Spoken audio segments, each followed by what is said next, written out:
बहुत लाश की दुर्गति हुई है। आपके लिए अनिवार्य है कि आप सेना में जाएं और इसका बदला लें।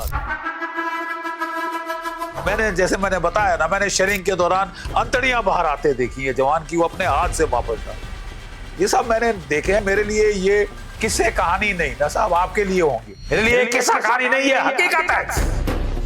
एक नए देश का निर्माण हमने बाहुबल की ताकत पे किया था।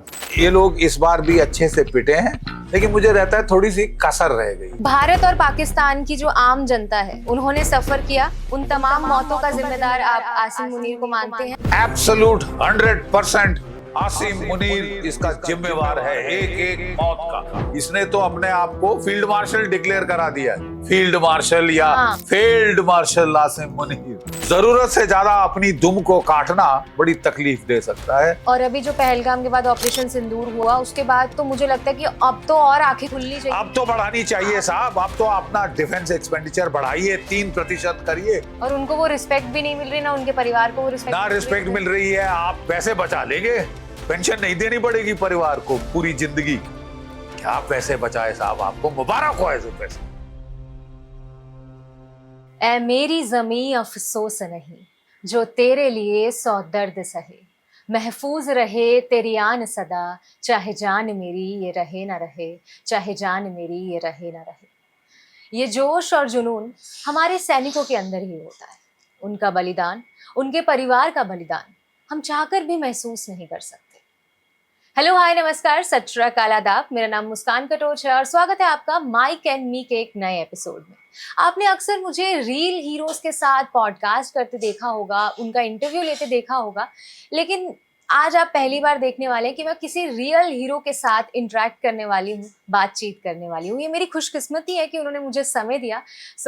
बिना किसी देरी के स्वागत करते हैं रिटायर्ड मेजर जनरल और भारत की आन बान और शान मिस्टर जीडी बख्शी। बहुत बहुत स्वागत है सर आपका माइक एंड मी में। और ये मेरी खुशकिस्मती है कि आपने मुझे समय दिया, क्योंकि मैं देख रही हूँ आपके पास बिल्कुल भी समय नहीं है। नहीं, it's good, busy troops are happy troops. व्यस्त रहना बहुत अच्छा है। और पहले तो मुझे यही जानना है कि ये जो एनर्जी है, मतलब आप ऑन फील्ड रिटायर्ड हो चुके हैं, लेकिन आप देश सेवा से फिर भी पीछे नहीं हट रहे हैं। कोई न्यूज़ चैनल आपको छोड़ता नहीं है और आप अपना जो आपका कर्तव्य है कि आप कहीं ना कहीं जो सच है, जो देश से जुड़ा है, वो आप लोगों तक पहुंचाएं, अपनी जनता तक पहुंचाएं। तो मैं पहले जानना चाहूंगी कि क्या है इस एनर्जी का जो राज है? देखिए, इस एनर्जी का राज मेरे गुरु महाराज जो स्वामी प्रणवानंद सरस्वती थे, he was an engineer, he was a manager in a corporate corporation, commercial corporation, और वो 27 साल की उम्र पे सब छोड़ छाड़ के एक जंगल में चले गए थे, कुटिया बनाकर घास की। उन्होंने 15 साल वहाँ अकेले शेर चीतों के साथ, सांपों के साथ ध्यान किया था, ठीक है, महाराष्ट्र के एक जंगल में। तो मैंने उनसे ध्यान सीखा था, मैं ध्यान करता हूँ, और उससे मेरे को जो भी एनर्जी है वो उनकी देन है, मेरे गुरु महाराज की देन है। और बाकी फिर सेना जो है हमारी, वो तो एनर्जी फूंक देती है अंदर, और फिर अपने जवानों का, पलटन का, रेजिमेंट का जो जोश जज्बा, वो जिंदगी ले जाता है, पूरी तैरा देता है भवसागर। अब सर, मैंने आपको ये भी बताया था कि मैं वॉइस आर्टिस्ट भी हूँ और शिनचैन भी है मेरे अंदर। शिनचैन जो बच्चों के बीच काफी फेमस है, काफी नॉटी बच्चा है, जो कि एक कार्टून कैरेक्टर है, एनीमे भी कहते हैं। तो वो आपको बस इतना कहना चाहता है आपकी इस एनर्जी के लिए। हाय सर, मेरा नाम है शिनचैन नोहारा और मेरी उम्र है 5 साल। आपको देखकर ना मुझे वो डायलॉग याद आ जाता है, हाउस द जोश, हाय सर। यार, हाय सर। सच में, मतलब पता नहीं इतना हाई कैसे रहता है। पर जैसा कि आपने बताया कि सेना वाली बात भी, तो सर आप अपने आप को खुशकिस्मत भी मानते हैं कि इस जन्म में आपको भगवान ने इस रोल के लिए भेजा? और कोई रोल हो ही नहीं सकता था। देखिए, मेरे जो बड़े भाई साहब थे वो कैप्टन थे Jammu Kashmir rifles 11th battalion, और 1965 के युद्ध में वो शहीद हो गए थे जब मैं 10वीं क्लास में था, और माइन के फटने से उनके शरीर के चिथड़े उड़ गए थे।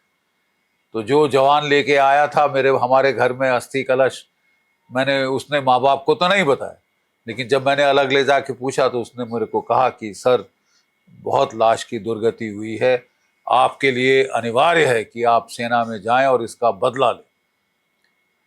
तो तब से बस मैं ऑलरेडी 10th क्लास में था, उन दिनों 11th में हायर सेकेंडरी सीनियर कैम्ब्रिज हुआ करती थी, तो मैं सीनियर कैम्ब्रिज कर रहा था। वो करने के इम्तिहान देने के पहले मैंने एनडीए के कागजात चुपचाप भर दिए, और आप जान सकती हैं कितना तूफान घर में हुआ होगा, लेकिन वो सब तूफान के बावजूद मैं सेना में गया, नेशनल डिफेंस एकेडमी में गया, फिर वहाँ से 3 साल पूरे करके मैं खड़कवासला से इंडियन मिलिट्री एकेडमी देहरादून गया। जब 1971 में देहरादून पहुंचे हम जब युद्ध के बादल घिर रहे थे। मार्च में बांग्लादेश में क्रैकडाउन हुआ था, अक्टूबर 71 में हमारे एडजुटेंट साहब ने हमें बुलाया। हमने दिसंबर में पास आउट होना था, तो उन्होंने बोला, boys we are very pleased with your performance, बहुत अच्छा आपने ट्रेनिंग करी है, हम आपको 1 महीना पहले कमीशन दे देंगे। तो हमने बड़ी तालियां बजाई। तो वो बेचारे मुड़ के बोलते हैं असिस्टेंट एडजुटेंट को, बेचारे इनको पता नहीं कि ये सीधे बस इनको नवंबर में 14 नवंबर को पास आउट होंगे, 10 दिन की छुट्टी मिलेगी, सीधा ट्रेन में डालेंगे, और जब ट्रेन से उतरेंगे इनकी पलटने युद्ध में होंगी। ना जवान इनका नाम जानते होंगे ये, ना ये जवानों का नाम, और इस बैच में बहुत लड़के मारे जाएंगे। और उनका कहना बिल्कुल सही था। हमारा बहुत नुकसान हुआ, लेकिन हमको बड़ा फक्र है कि हम थे अग्रिम पंक्ति पे, फ्रंट लाइन पे, जबकि हमने पाकिस्तान के 2 टुकड़े कर दिए थे मात्र 13 दिन के अंदर। हमारी फौजें 3 तरफ से ढाका वहां की राजधानी की ओर बढ़ी, और हमने वहां पे भारत का परचम फहरा दिया था, और 93,000 कैदियों ने आत्मसमर्पण किया था। Biggest mass surrender after the second world war. एक नए देश का निर्माण हमने बाहुबल की ताकत पे किया था, और आज वही आसार हमको दिख रहे हैं। 1971 बांग्लादेश, 1971, क्या 2025 में आप बलूचिस्तान का जन्म देखेंगी?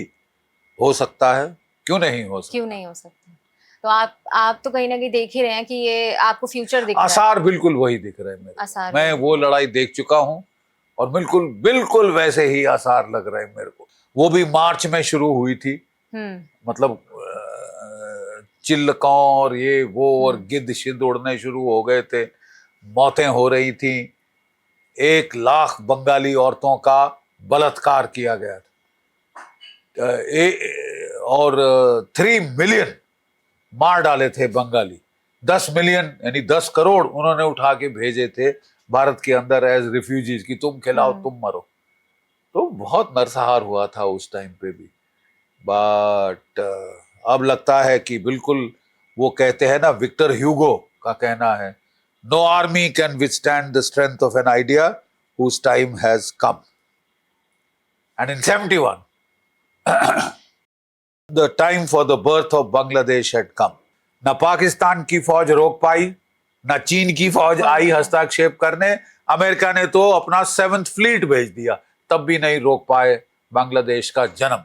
वो होकर ही रहा, और वो भारत की जो है पुरुषार्थ, हमारी सेनाओं के पुरुषार्थ की वजह से वो हुआ कि हमने एक नए देश का निर्माण किया। लोग कहते हैं कि साहब आप अपने पड़ोसी नहीं बदल सकते, बाकी सबसे तो आप उनसे निभा के रखनी ही पड़ेगी। हाँ। हमने नक्शा ही बदल दिया।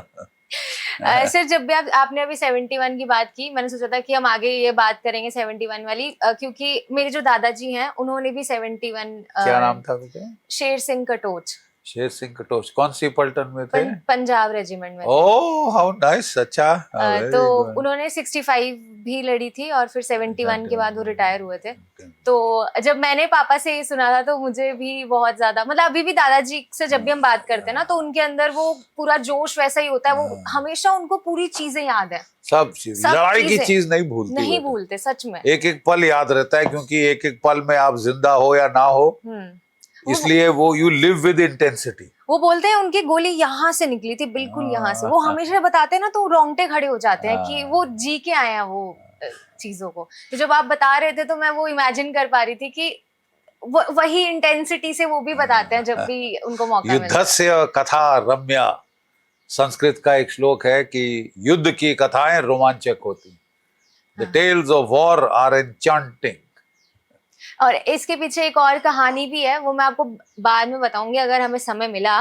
लेकिन मैं आपके साथ अब जो मेरे सवाल हैं, अब सर मेरे कई सारे सवाल हैं जो भी चीजें चली और चल रही हैं पड़ोसी मुल्क के साथ भी और हमारे देश में भी। तो मैं जो सवाल रखूंगी उस सवाल के अंत में ना मैं 2 ऑप्शन दूंगी कि ये सच है या मिथ है। तो आप बताना कि जो मैं बोल रही हूँ कि वो सच है या मिथ है। सबसे पहला जो चीज, पहलगाम अटैक भारत की एकता को तोड़ने की सोची समझी चाल थी, मिथ या फिर सच? नहीं, एब्सोल्यूट, वो तो चाहते थे कि भारत में दंगे हो, कम्युनल राइटिंग हो, मारकाट हो, दंगा फसाद हो, ताकि फौजें अंदर देखती रहें, फौजें वहां जाके फायर फाइटिंग करती रहें, वो बॉर्डर पे ना पहुंच सके। हो चुका है पहले ऐसे। लेकिन साहब खुशी की बात यह है कि पूरा देश एकजुट हो गया और पहली बार मैंने देखा कि कश्मीर में हड़ताल हुई टेररिस्ट के बरखिलाफ कि ये तो हमारे पेट पे लात मार रहे हैं, ये तो हमारी मेहमान नवाजी पे हमारी बेइज्जती कर रहे हैं, इस टाइप की नीच और घिनौनी हरकत करके। तो कहीं ना कहीं वो चाहते तो यही थे कि कश्मीर में जो इतना सुकून भरा है और शांति जो आ गई है, जो प्रोग्रेस हो रही है, भंग किया जाए, वो सब डिरेल किया जाए, भंग किया जाए। क्योंकि खुद तो फटीचर मुल्क है, 2 रोज की रोटी अपने लोगों को नहीं खिला सकते, ठीक है, बिजली नहीं मुहैया करा सकते, मर रहे लोग वहां पे गर्मी के अंदर बगैर फैन के, बगैर कूल एयर कंडीशनर के। लेकिन फिर भी देखिए साहब, रस्सी जल गई, ऐंठ नहीं गई। वो सीज फायर के बाद ऐसे उसको कर रहे हैं सेलिब्रेट जैसे वो पता नहीं कौन सी जंग जीत गए। अरे तो वो तो बेटा, वो तो 71 की लड़ाई को भी सेलिब्रेट कर रहे थे जब वहां पे 93,000 पाकिस्तान के कैदी आत्मसमर्पण कर रहे थे। यहाँ याया खान विस्की पी के रेडियो पे पता नहीं क्या अनाप शनाप बक रहा था कि मैं ऑपरेशन चंगेज खान जाने वाला हूं, मैं अभी आप मुझे फ्रंट पे देखेंगे, ये वो ये फ्रंट शंट धरा रह गया, विस्की उतर गई और पता चला कि ना सिर्फ पिटे हैं, देश के 2 टुकड़े हो गए। तब भी वो जश्न मना रहे थे। इनकी फितरत है झूठ बोलना। तो इनको अपने आम लोगों से कोई मतलब नहीं है ना? कोई मतलब नहीं बेटा, वो जिए मरे, इनको विस्की फ्री की मिलनी चाहिए। ये मैंने सुना है जनरल आसिम मुनीर अब फील्ड मार्शल या फील्ड मार्शल आसिम मुनीर ये भी विस्की के बड़े शौकीन हैं, क्योंकि ये फ्री की आती है, फौज की विस्की पीते हैं ये, और फिर जाके भारत से पंगा लेने की सोचते हैं। अबे उतार दी है इसकी विस्की इस बार तो, लेकिन लगता है अभी समझ नहीं आई है। तो अभी मेरे ख्याल 1 राउंड और हो सकता है, जैसे इट्स योर चॉइस। अच्छा, बॉक्सिंग का मैच 1 राउंड में थोड़ी ना खत्म होता है। तो इस बार हम करने वाले हैं शुरुआत या फिर हम वेट करेंगे इस बार? That depend. मेरे ख्याल तो क्या है, एक उर्दू का शेर है, मुद्दत क्या है, मैं शुरुआत करूं या हो उस तरफ से इब्तिदा, मुद्दत गुजर गई है इसी इंतजार में अब कब तक इंतजार करेगी बकरे की माँ, कब तक खैर मनाएगी, ये भी देखने की बात। ऑपरेशन सिंदूर के बाद इंटरनेशनली क्या इम्पैक्ट पड़ा है भारत का? नहीं देखिए, पहले तो हमने एक गलती करी, हम लोग ज्यादा बखान नहीं करते जब हम जीत जाते हैं। हाँ। हम लोग बड़ा शांत स्वभाव रखते हैं कि भाई लड़ाई के अंदर औरतें विधवा होती हैं, बच्चे अनाथ हो जाते हैं, is not a good thing. लेकिन हम ज्यादा उस पे भंगड़े नहीं करते। लेकिन ये लोग तो मतलब ना तो चैन से जिएंगे, ना जीने देंगे, ना हम खुद चैन से रहेंगे, तुम्हारे भी नाक में दम करके रहेंगे, जो भी आसपास का पड़ोसी जिसकी बदकिस्मत है कि तुम हमारे जैसे हमारे पड़ोसी हैं। तो साहब ये जो है ये लोग इस बार भी अच्छे से पिटे हैं, लेकिन मुझे रहता है थोड़ी सी कसर रह गई, तो वो कसर हमको पूरी कर देनी चाहिए जब अगला मौका ये हमको देते हैं। और ये फितरत के से बाज तो आएंगे नहीं, ये जरूर छेड़खानी करेंगे और हमको फिर मौका देंगे कि इनकी आव भगत की जाए। तो आपका मैंने एक इंटरव्यू देखा था, उसमें आप कह रहे थे कि सीज फायर जो हुई है वो नहीं होनी चाहिए थी और इतनी जल्दी, क्योंकि कहीं ना कहीं चीजें रुक गई, जबकि मतलब और जवाब मिलना हमारे कैप्टन विक्रम बत्रा का एक बड़ा मशहूर वाक्य है, ये दिल मांगे मोर जब इनकी पिटाई हो रही है थोड़ी और करो ताकि हसरत पूरी हो जाए। भारत और पाकिस्तान की जो आम जनता है, उन्होंने सफर किया, उन तमाम मौतों का जिम्मेदार आप आसिम मुनीर को मानते हैं, सच या मिथ? एब्सोल्यूट 100% आसिम मुनीर इसका जिम्मेवार है। एक एक मौत का जिम्मेवार आसिम मुनीर है, क्योंकि इसने ये सारी लड़ाई कराई है अपनी प्रमोशन लेने के लिए और अपनी एक्सटेंशन लेने के लिए। पाकिस्तान का जो भी जर्नल आर्मी चीफ बनता है, बस वो ये सोच के बैठ जाता है I am god's gift to mankind. वो तो रिटायर ही नहीं होना चाहता, या तो कुर्सी चिपक जाती है उसके पिछवाड़े को, या वो कुर्सी को चिपक जाता है, ये तो नहीं मालूम, लेकिन वो कुर्सी छोड़ना नहीं चाहते। तो इसको 2 साल की एक्सटेंशन मिल चुकी थी, इसको रिटायर होना था इस साल नवंबर में। ओके, ठीक है, लेकिन ये लगा था कि अगर जियाउल हक ने 11 साल राज किया और परवेज मुशर्रफ ने 10 साल राज किया तो मैं क्यों नहीं। तो इसने तो साहब सोने पे सुहागा सबसे अच्छा किया है, इसने तो अपने आप को फील्ड मार्शल डिक्लेयर करा दिया है, तो अभी रिटायर, जो कभी रिटायर नहीं होता। ठीक है, और ये प्रेसिडेंट बनना चाहता है अयूब खान की तरह, ये क्या इसकी मंशा है खुदा जाने, लेकिन साहब इसने मरवा दिया अपनी एयरफोर्स को, तो अच्छी तरह से पिटवाया, और इनकी आर्मी भी अच्छी मार खाई है, और इनके टेररिस्ट जो हैं 9 हेडक्वार्टर टेररिस्ट के मिलियामेट कर दिए, उनके परखच्चे उड़ा दिए, और 140 टेररिस्ट मरे हैं, including 6 very high value target. 12 air bases में से 11 उनके बैंड बजा दिया गया। ठीक है, फिर भी ये मानेंगे नहीं। 14 इनके जहाज मार गिराए, 8 F-16, हाँ, 8 F-16, 4 जमीन पे, 4 आसमान में, 2 मिग जो मिराज एयरक्राफ्ट हैं वो मार गिराए हैं, 2 एवैक ठोक दिए हैं, 1 रिफ्यूलर IL-78 और 1 C-130 transport, 4 radar, 2 Sam battery ठोक दिए सारे। ठीक है, विद प्रूफ दुनिया को दिखा दिया है। और सबसे अच्छा तो ये है कि भावलपुर के बीच में, हाँ, लाहौर के बीच में जो बड़ी बड़ी आलीशान इमारतें, टेरर यूनिवर्सिटीज बनी हुई थी, उनके टुकड़े टुकड़े होके नीचे पड़ी। देख लो पाकिस्तान वालों, पिछली बार तो कह रहे थे कौए मारे, चिड़िया मारी, गिन लो कौए, गिन लो चिड़िया। पर फिर भी ये लोग अभी भी यही रट लगा के बैठे हैं कि हम पे बेबुनियाद ये इल्जाम लगाया जा रहा है पहलगाम अटैक का, ये इनकी खुद की गवर्नमेंट करवाती है और ये हम पे थोप देते हैं, हम पे करते हैं। हाँ, हम अपनी हर माँ बार एक बेटियों ही को बात। खुद मारते हैं, हम तो पागल है ना। हाँ, एक रह गए क्या कहते हैं सोबर लोग, तो वो पाकिस्तान में बैठे हैं, ये सारे ये लश्कर तैयबा के कुत्ते और ये जैश ए मोहम्मद के कमीने और कार्टून नेटवर्क सारे के सारे। और अब वो रो रहे हैं, अब समझ आया औरों को निहत्थों को मारने का मतलब क्या होता है। और सबसे बड़ी बात कि जब इन्होंने ये चीज की, उसके बाद इन्होंने हमारे फिर सिविलियंस पे ही अटैक बनाया। पूंछ में जो हाल किया इन्होंने हमारे गुरुद्वारे पे अटैक किया, और ये जो हरमंदिर साहब पे अटैक करने की फिराक में थे, हाँ, मिसाइल फायर किया था, वो तो हमारी एयर डिफेंस रेजिमेंट्स ने मार गिराया। तो इनके अंदर हिम्मत ही नहीं है हमारी फोर्सेस से लड़ने फौज की। को लड़ना तो दरकनार साहब, बस यही चाहते हैं कि भारत में कलह हो, फूट हो, आपस में लड़ के मर जाएं लोग कुत्तों की तरह, जैसे ये खुद मर रहे हैं। बलूच इनके बरखिलाफ विद्रोह में है, सिंधी इनके बरखिलाफ विद्रोह में है, पख्तून इनके बरखिलाफ विद्रोह में है, गिलगिट बाल्टिस्तान के शिया वो इनसे अलग होना चाहते हैं। तो तुम्हारा है कौन सक्का सिवाय पंजाबी सूबा के।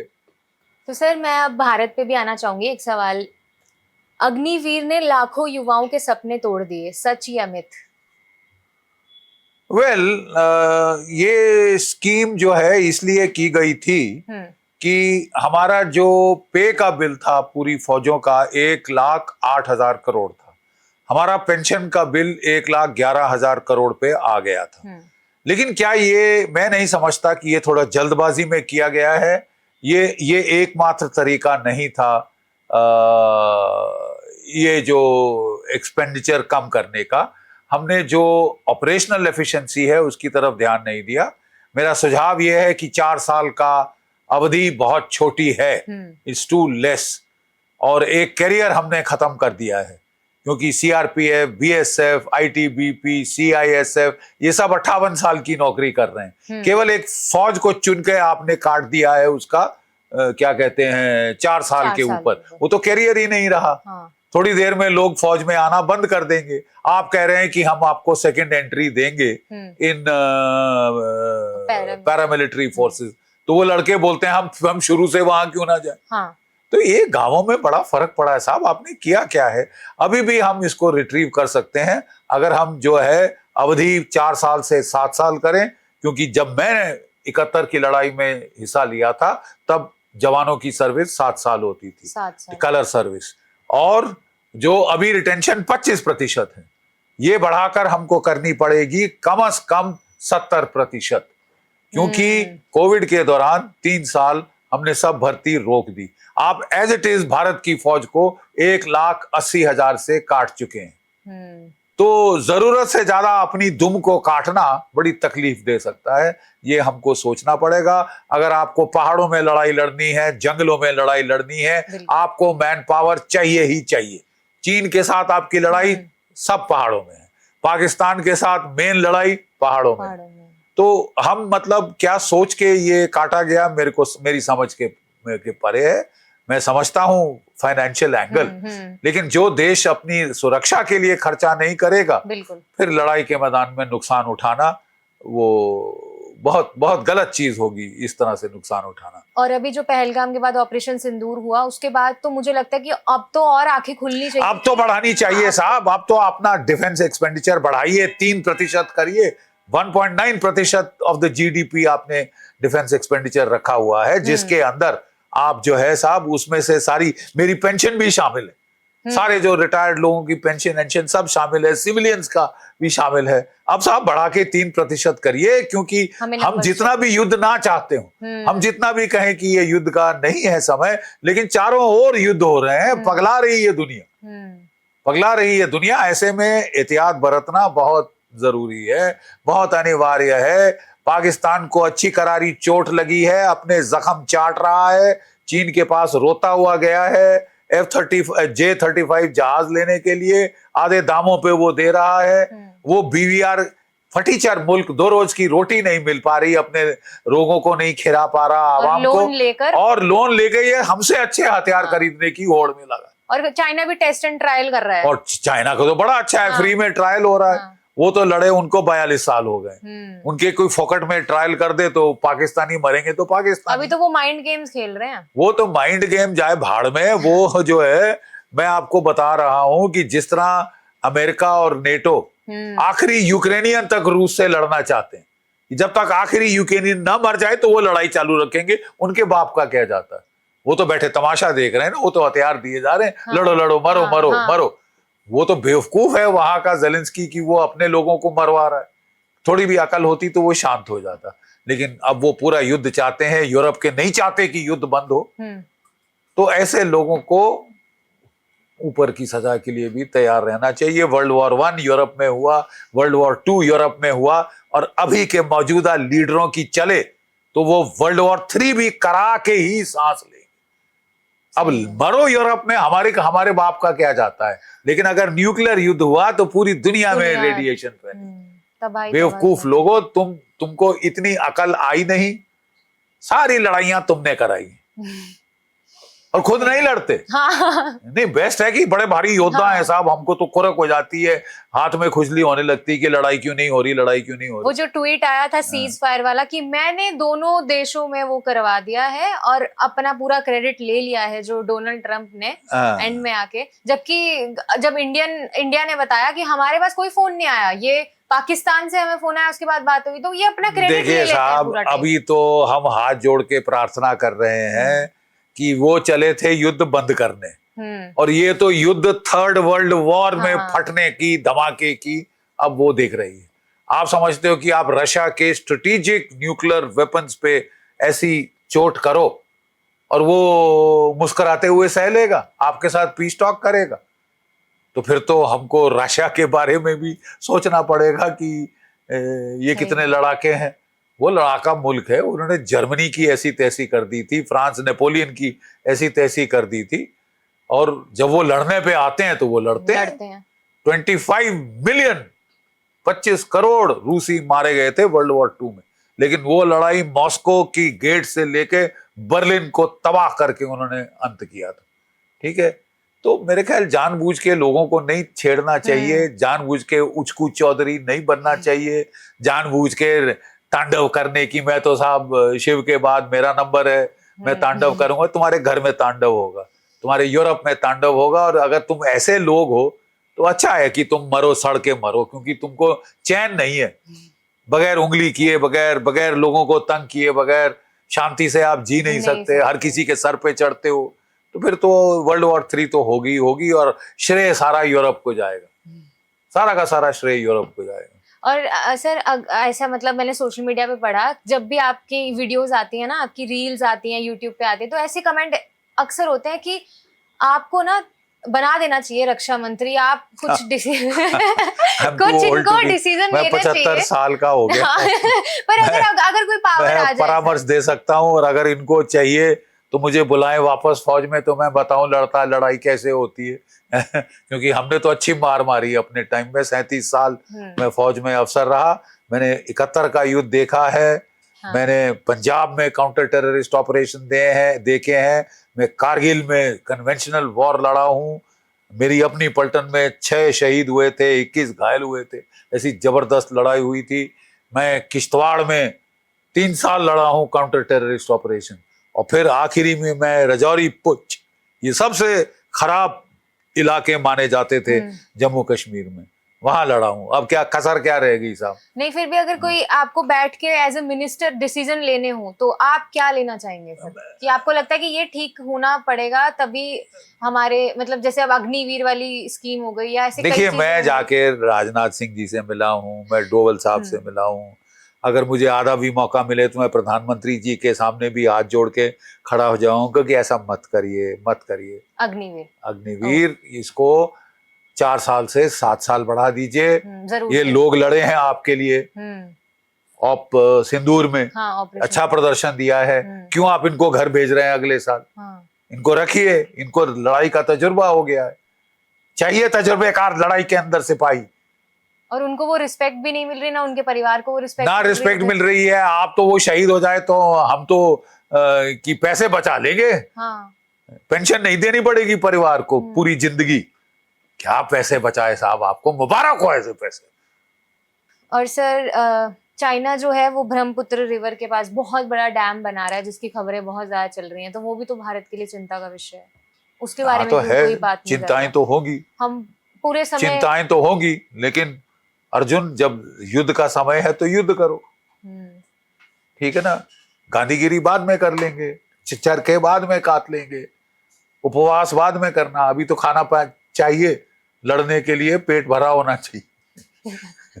और सर आपके ना रील्स और वीडियोस के नीचे ये कमेंट भी हमेशा रहते हैं कि पाकिस्तान की बात जब भी आती है ना, जैसे अभी आपने गुस्सा दिखाया, ऐसे आपका ना खून खौल जाता है। तो मैं चाहती हूँ कि आप ना, क्योंकि कई लोगों को अभी भी नहीं पता कि आपका एक पर्सनल लॉस भी जुड़ा है। मेरे भाई साहब का कैसे शहीद हुए, हाँ जी, आई थिंक किसी भी समझदार को समझ आना चाहिए। ना सिर्फ वो, कितने मेरे जवान को मैंने उनका सर गोद में लिया है जब वो दम तोड़ रहे थे, उनके हाथ पकड़े हैं, आखिरी बार पानी पिलाया है। कोई एक कोई वारदात हो तो मैं बताऊं ना। मैंने जैसे मैंने बताया ना, मैंने शेयरिंग के दौरान अंतड़ियां बाहर आते देखी है जवान की, वो अपने हाथ से वापस डाल रहे, ये सब मैंने देखे हैं। मेरे लिए ये किस्से कहानी नहीं ना साहब, आपके लिए होंगे, मेरे लिए किस्सा कहानी नहीं है, हकीकत है। और मुझे दुख होता है उन जवानों के लिए जिनकी आप पैसे काटने की सोच रहे। हद है साहब, मतलब मुझे तो सिर पैर समझ नहीं आ रहा कि हम रह किस दुनिया में रहे। पूरा आपका जो शेड्यूल मैं देख के हैरान हो चुकी हूँ कि हर घंटे आप किसी ना किसी डिबेट में बैठे हैं और कहीं ना कहीं सच का साथ दे रहे हैं। और कोई बात नहीं, मैं अगर देश सेवा कर सकता हूँ आखिरी सांस तक तो मैं करूंगा जी। I am not scared of death, ठीक है? मुझे कोई ज्यादा जिंदगी से लगाव नहीं, 75 साल जी लिया हूं मैं, बहुत अच्छी है, 3 स्कोर एंड 10 पूरा हो चुका है। बाकी जितनी भगवान की मर्जी है, मैं एक मिनट मैं अपने देश की सेवा में लगाऊंगा, इस मातृभूमि की सेवा में लगाऊंगा। और जब देश की सेवा की बात होती है तो मुझे थकान नहीं होती। क्या बात? मुझे गुस्सा जरूर आता है लेकिन थकान नहीं। अब मैं चाहूंगी कि आप जाते जाते हमें वो भी बताइए कि आपने 30+ बुक्स भी लिखी हैं, ये सच है कि इससे भी ज्यादा गिनती है आपने पब्लिश भी करी है? 47 और 47 किताबें लिख चुका हूं, और मैंने रिटायरमेंट के बाद PhD करी। मेरा सिर्फ यही संकेत है औरों को काम का कोई अंत नहीं। आप काम में जुटे रहो, आपको बहुत सुकून मिलेगा, बहुत मानसिक शांति मिलेगी। रिटायरमेंट के बाद मेरी बहन ने पीएचडी कर रखा था, मेरी बेटी ने पीएचडी कर लिया, तो मैंने समझा मैं ही एक अनपढ़ रह गया हूँ, फौज में चला गया था, तो मैंने पीएचडी शुरू करी रिटायरमेंट के 1 साल पहले। कौन सी एज में? मेरी पीएचडी एज, मैं 57 था जब मैंने पीएचडी शुरू क्या करी, बात है। और 59 में मैंने अपनी पीएचडी पूरी कर ली रिटायरमेंट के बाद। और फिर मैंने जो है सैनिक इतिहास पे खास जोर दिया है, ज्यादातर मेरी किताबें सैन्य इतिहास पे हैं। इसीलिए मैं लोगों से विनती करता हूं कि मैं चिड़चिड़ा बुढ़ा जरूर हो गया हूं, क्योंकि अब वो नहीं रही जज्बा और है सेहत जो होती थी पहले जवानी में, लेकिन मेरे बाल धूप में सफेद नहीं हुए हैं। प्लीज मेरी सुन लीजिए, प्लीज सुन लीजिए, मैं आप ही के भले के लिए बोल रहा हूं। मैं तजुर्बेकार सिपाही हूं, ठीक है साहब। मैंने जिंदगी क्या कहते हैं एयर कंडीशनड ऑफिसेज में नहीं बिताई, मैं सियाचिन से लेके रेगिस्तान में लड़ा, पहाड़ों में लड़ा, ठीक है। सुन लीजिए बूढ़े सैनिक की, आपको भले के लिए ही बोल रहा है। आप जो बूढ़ा बूढ़ा अपने आप को बोल रहे हैं, मैं आपको एक हकीकत बता दूं कि जिस हिसाब से आपका जो शेड्यूल मैं देख रही हूँ ना, मेरे में मतलब मेरी उम्र के लोग भी नहीं कर सकते। आपके अंदर इतनी एनर्जी है, तो ये तो आप बोलो ही मत कि आप बूढ़ा जो खुद को बोल रहे हो, आपके अंदर जितनी एनर्जी है। बाल सफेद बर्फ पड़ चुकी है, तो क्या हो गया, आजकल तो ट्रेंड भी चल रहा है व्हाइट बाल, तो ये लोग भी कलर भी करवा रहे हैं, ऐसे मत बोलो आप तो फेवरेट दादाजी भी बन चुके हो सोशल मीडिया पे, कि हमारे भारत के जो मतलब जो हमारे साथ खड़े रहते हैं पूरा टाइम, और आपकी बात सुनती है यूथ, ऐसा नहीं है कि नहीं सुनती। और हमें हम आपकी हिस्ट्री पढ़ के रोंगटे खड़े हो जाते हैं, आपके परिवार मैं सिर्फ एक अपील करना चाहूंगा आपकी चैनल के थ्रू, मेरी हाथ जोड़कर निवेदन है मोदी जी से कि ये आपके अग्निवीरों ने बहुत अच्छा प्रदर्शन किया है, उनको प्रोत्साहन के लिए आप उनका टेन्योर 4 साल से 7 साल का कर दीजिए, और जो उनकी रिटेंशन है 70% रखिए, क्योंकि इनको लड़ाई का तजुर्बा हो गया है, इनको फौज में रखना बहुत अनिवार्य है। और जो भी अग्निवीर शहीद होता है उसको वही दर्जा सम्मान मिलना चाहिए जो एक नॉर्मल सैनिक को मिलता है, यानी उसकी फैमिली को पेंशन। आप शहादत में भेदभाव नहीं कर सकते, बिल्कुल उसकी फैमिली को पेंशन मिलनी चाहिए, medical facility, educational facilities, canteen facilities सब मुहैया होनी चाहिए। जिसने देश के लिए जान कुर्बान कर दी, अब वहां पे हम पैसे बचाएंगे? बिल्कुल सही, तो वो तो लानत की बात हो जाए। और सर मैं चाहूंगी कि मेरी उम्र के जितने भी नौजवान आप जाते जाते उन्हें एक मैसेज देके जाएं कि वो जिस भी फील्ड में है, वो उन्हें क्या एक अपना जोश और जुनून आपकी तरह रखना चाहिए कि वो अच्छा करें। देखो बेटा, चाहे आप डॉक्टर हो, इंजीनियर हो, साइंटिस्ट हो, आईटी वाले हो, कुछ भी हो, आप भारत के नागरिक हैं, और उसके चलते आपके देश में भारत के प्रति प्रेम, भारत के प्रति जिसको बोलते हैं फीलिंग्स बहुत स्ट्रांग होनी चाहिए। ये जमीन, this is not a piece of the earth, ये हमारी माँ है जिसकी छाती में रौंदता हूं अपने पांव से, ठीक है। मुझे तो हाथ जोड़ के माफी मांगनी चाहिए कि मैं तेरे पे चलता हूं, तेरे वक्षस्थल पे पांव रखता हूं। आपको जो भी अपने जिस भी फील्ड में हो, वर्क फॉर योर कंट्री। सर्वोपरि सबसे पहले मेरा देश, हमें फौज में सिखाया जाता था, your country comes first always and every time. तुम्हारा देश सर्वप्रथम, हमेशा एंड हमेशा, ठीक है। तुम्हारे जवान नंबर 2। मेरे आराम शांति के पहले मेरे जवान, मैं आराम से बैठ सकता हूं। सरकार ने अग्निवीर स्कीम की तो मैं वाह वाह के ताले बजा के मैं चमचागिरी कर सकता हूं, लेकिन वो जवान जरूरी हैं, वो देश के लिए लड़ रहे हैं। So think of your main. आखिरी जवान का सोचो, सबसे जूनियर जवान जो है, जब हम पलटन में होते थे हमें कहा जाता था जब तुम कमांडिंग अफसर बनो, सबसे जूनियर जवान की फोटो वहां लगा के रखो अपने ऑफिस में कि जो मैं फैसले ले रहा हूं उसका इस पे क्या असर होगा। जो मेरे जवान शहीद हुए, मैं खुद जाके व्यक्तिगत रूप से उनके माँ बाप से माफी मांगी कि माफ कीजिए, मेरी गलती, मैं उसको ठीक से ट्रेन नहीं कर सका, आई एम सॉरी, ठीक है साहब। तो हाँ, वो जवान नॉर्मल जवान है, बेचारा गांव का है, कोई बड़ी हस्ती नहीं है साहब। आप तो बड़े बड़े नेता हैं, दिग्गज हैं, हम सब जगह बड़े बड़े बंगलों में रहते हैं, वहां वो गांव का है, छोटा सा है, लेकिन वो इस देश के लिए अपनी जान कुर्बान कर देता। मैंने इसी पर एक कविता की मेरी 2 लाइंस मुझे याद आ गई कि मरता नहीं वो शहीद कहलाता है, मरता नहीं वो शहीद कहलाता है, सैनिक नहीं वो खाकी वर्दी पहना भगवान कहलाता है, खाकी वर्दी पहना भगवान कहलाता है। जय भारत, जय जय Hind. Hind. Thank you so much sir, चलो। Thank you so much.